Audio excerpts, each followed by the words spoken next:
看到这个画面，这在南韩哦，他们用了扫地机器人，买了中国制的扫地机器人，那扫地很好啊，就没想到扫地机器人是一个偷拍狂。那么在去年9月的时候呢，在中国的非法的这个色情网站呢，突然间一口气流出了800多部，都是用网络摄影机所拍摄的各式各样偷拍的这个相关的私密影片呐。那么其中有500多部呢是来自于南韩。那后来呢，南韩的警方接获相关的报案了以后呢，再开始进行调查。这个偷拍的这个其实就是我们的相关的网络监视器啊。那么这个网络监视器呢来很广，包括幼稚园幼稚园在拍那个幼稚园的小朋友的那个行动啊，包括餐厅，那么包括来自于这个包括投币式的 KTV， 各位要记住哦。投币式的 KTV 为了安全起见，事实上它也在里面有这个监视器啊。然后包括甚至于包括服饰啦、卖场啦、停车场啦，然后呢还有一些病房啊，通通那个经过地方，这个太扯了。连病房里面的私密，就医生在看，因为医生怕有发生纠纷嘛，所以他有监视器在拍。然后连医生那个病房里面的都有，还有就是最离谱，就是连分娩的时候妇产科的里面的那个监视器也都有，太离谱了啦！那你简直是把所有的人、所有的一切，只要有监视器的秘密，全部都揭露了嘛。最后，南韩总共警方逮捕了4个南韩人，那么这4个人呢，其中有一个，那么入侵了63000多部，制作了545部的影片。他用大概相当于我们新台币74万，那么在虚拟货币呢卖给中国的非法的这个色情网站啊。还有另外一位呢，他这是韩国人啊，他入侵了7万多台，制作了648部的影片呐，他卖了38万。还有另外2个人呢，一个那么入侵了15000多部，另外一个入侵了136部啊，等等啊。这4个人夯不啷当，目前查到了。就卖给这个等于说中国的相关的那个色情网站呢，他们中国的色情网站再把它剪辑啊，对，所以剪辑成500多部，那卖的方式呢就是收费嘛，收费有一些人就很变态嘛，那么那个创意私房就是这种专门卖给这变态的人，包括演艺圈的主持人等等嘛，就有这种人会去买，然后因为这样牟利。好，重点来了，那他们是怎么取得这些相关的那么监视的系统、监视的影带嘛？这是一个问题嘛，因为呢。他们发现一件事，就是这些这个包括监视器啦，还有呢，甚至于来自扫地机器人。那扫地机器人跟那监视器，他们发现，南韩警方发现有7、8成都是用廉价的中国的监视系统。对，那廉价的中国监视系统啊，所以可见根本不是以前在讲说中国好像污名化中国，没有，是真的。所以为什么呢？因为呢，那么就有一位澳洲的一个男性呢，因为家里有小朋友，对，所以呢，他为了要了解家里的小朋友，他就装了这个相关的监视器嘛。但因为有人跟他讲说，这个相关的这个扫地机器人有可能会偷窥你们家，那甚至可以拍照，还可以讲话。那么他们就做了一个实验，也就是说，澳洲这个男生呢，这个男子呢，他是经过跟这些实验单位呢，经过合作，这是合法的进行一个那么相关的一个实验结果赫然发现，在距离100多公尺以外的地方，还可以使用手机那么可以直接直接害进去，由专人把它害进去他家的这个相关的这个扫地机器人真的可以指挥真的可以拍就指挥，哇塞，他就指挥在他家的每个房间哪里然后呢，包括你的沙发下面你的餐桌的下面等等，就这样，他看到以后就自己觉得很不可思议以前只有在新闻里面看过，就没想到扫地机器人，中国制的扫地机器人，真变成一个监控系统。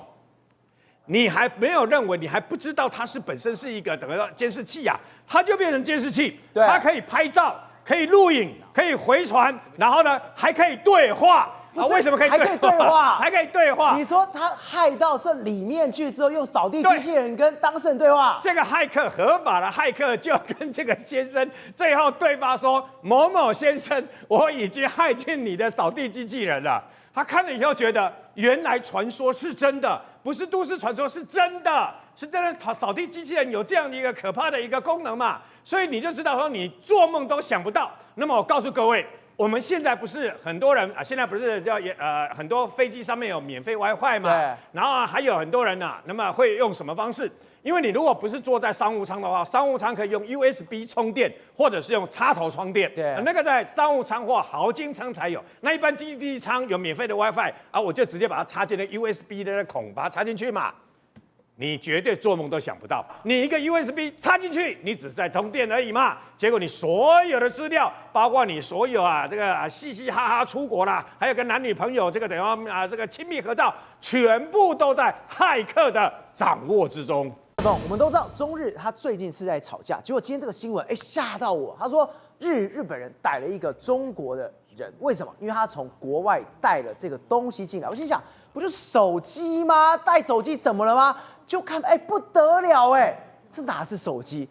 它是手枪我们看错。这两个枪口看起来很像喇叭，对不对？对。它旁边还有伪装成镜头，双镜头还是算相对高档。它3个镜头，3镜头算相对高档哦。然后他就去查，你知道吗？去查发现说，背后走私进来日本的呢，居然是一个中国人。对，而且这个枪真的就是从中国输入日本。这个人是谁呢？就是中国的一个知姓男子啊，46岁。对，知姓男子，24箱下面概念你怎样？他可以把它放到一个手提箱里面随身带着走。如果要成立一个暗杀小组的话，24个人出去，随时拿出来就可以。他手机是直接一甩下来，啪，对，他就变成一把枪嘞。没错，迅速啊，很快啊，所以这个东西非常的危险。它不只是可以成立暗杀，它甚至可以成立一个部队啦，非常的危险。所以我跟你讲日本的警方对这个很注意，还有谁很注意？你知道吗？中国哔哩哔哩网站的网友啦。你恭喜啊，你这样，他说当然这是不是阴谋论？我们不知道啦。对，他们说这一看就官方人员啊。他的意思是说，中国的网友认为这个知姓男子是秘密警察，他是特务，他是这样分析的，甚至还有人分析什么，知道吗？连接到安倍晋三的暗杀案，认为说当时枪击安倍晋三的这个凶手，他的手枪可能就是中国的秘密警察给的。正峰，难道这个手枪真的有到那么强吗？来，我们看到那个画面，真的有人在国外真的有人在那边试他真的是甩手机一甩出来。他子弹一装上去，真的可以杀人的。是，这个就是欧美的实测对不起，咱现在讲嘛，不是日本警方自己讲的欧美实测，你知道吗？你刚刚讲一甩，对不对？对。接下来他直接什么激发他的结果，他说什么？你看他他说这一把手枪可以把任何人送上天堂。好，那你想一下，这么危险的东西应该就贵吧，对不对？对。来，你看这台票，你淘宝人民票啊，这20块到60块啦。对啊，淘宝32.96块啦，20块，还有券后价，券后价，搞错啊，这东西能卖吗？对啊，它塑胶的而且它里面我这个有撞针，还有其他的相关设计，它其实只要把橡胶子弹换成金属子弹，它就真的可以激发了。好，我问你，一台票大概100块到300块啦，这么凶，我问你，对于台湾人有没有吸引力？有吧，对不对？你会很想要买气跨吗？对不对？好，那我问你，台湾跟中国这么接近，既然日本都已经管制，台湾要不要管制？当然要，所以危险要死。没错，台湾的政府之前都已经扫荡黑心红心了，现在有这么危险的东西要进来了，你台湾政府还在睡吗？赶快啦！去淘宝买起来气跨买激发试看看啦，真的有杀伤力的话，立刻管制吧。宏观取材，厘清真相，犀利精准，深入剖析，时刻掌握关键，新闻时事不漏接。老时段，新气象，我是钟浩和，关键时刻2.0全新出击。